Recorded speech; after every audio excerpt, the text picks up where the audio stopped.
السلام عليكم. عليكم السلام. كيف حالك أخوي المواطن؟ الحمد لله.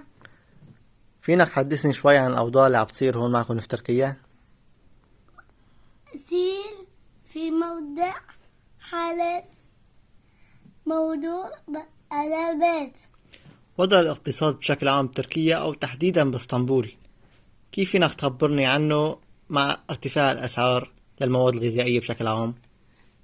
توزيع بيت أو إيجار بيت يعني دفع بيت إيجار 511 كويس هاد الحكي.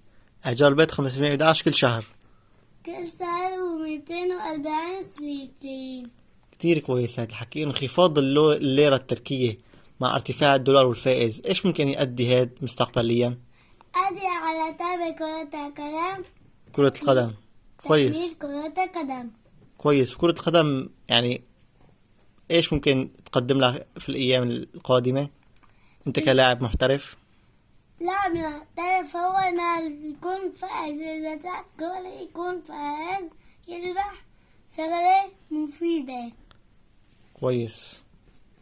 بالنسبة للوضع الامني، وهذا الأمري وهل ممكن نحن نضل هون باقيين في هاي البلاد ولا ممكن نروح لبلادنا؟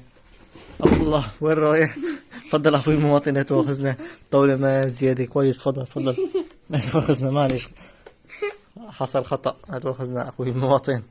ايش ممكن تقول لي انه هل ممكن نحن نبقى هون في هالبلد لا؟ ايه لأيمت يعني تقريبا؟ علامات ايه موضوع ليل دو نهار ومساء. ايوه شكرا لك اخوي المواطن، كتير عذبناك معنا. يعطيك العافية.